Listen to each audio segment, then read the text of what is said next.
So using this map concept and the yin yang symbol, we're going to be able to sort of understand now the simplest formula, or what I call the formula.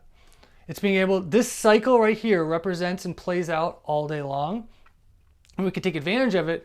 It's like we're on top of the wave. We're surfing or flowing. We're just hitting that wave the whole time. Okay?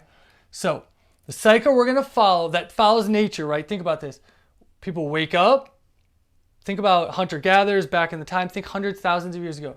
Water. Hydrate first. We've been depleted. We've been sleeping. We wake up dehydrated. This is our build-up phase we talked about, right? So water. Then activity.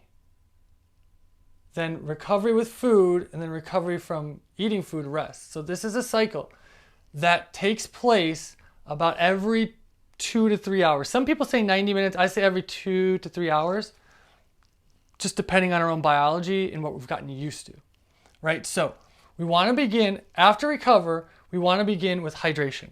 So first thing in the morning, we pee, we hydrate, we let out, we let in, right? Once we've hydrated our tissues and feel full, that's when we do activity. Most people will drink water a lot during the activity or mostly after.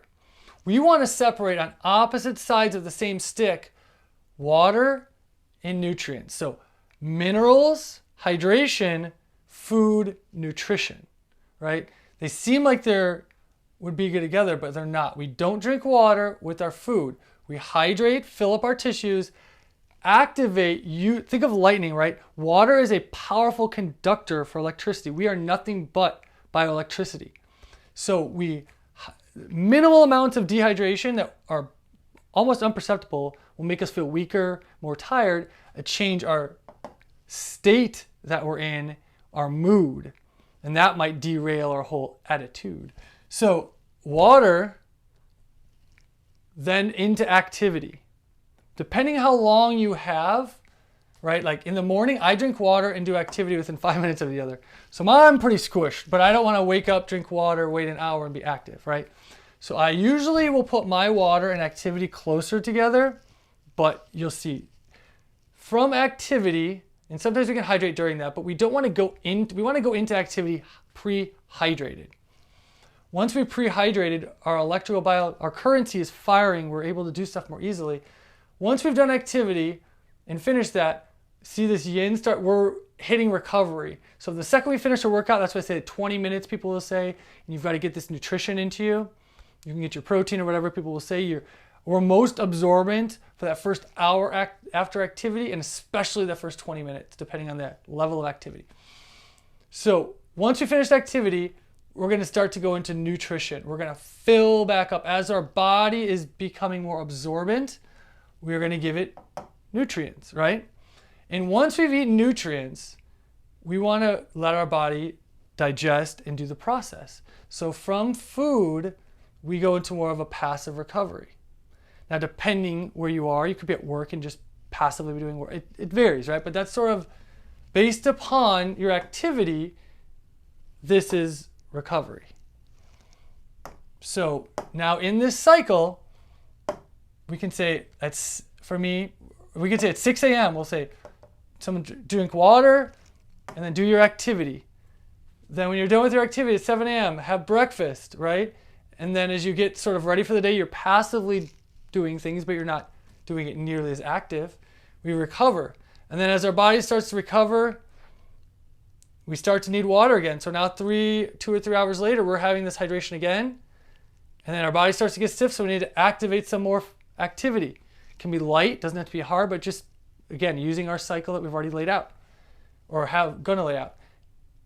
Then recover food.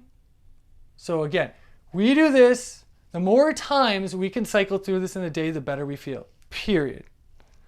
To a point, right? So I usually say most people start with about 3, if they can do this once, twice, 3 times a day, then it get up to 4, 5. If you're doing this 3, 4, 5, 6, 6 is, you're killing if you're getting this 6 times a day, but even 3+ times a day, ideally 3, 4, 5, that 3 to 4 to 5 range, we're really now balancing our day out using the previous maps, right? Or the maps as when to do it. So the check-ins. So each of these, right?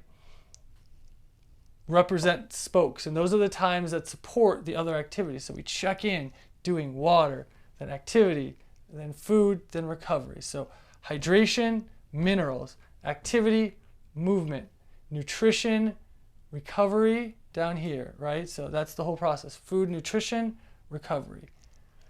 So this is the formula. This is all of the principles into one sort of balancing principle, right? Which is balancing our activity and recovery, our hydration and nutrition, balancing our minerals and our nutrients, our movement and our taking back in, our yang and our yin, right? So that's what we want.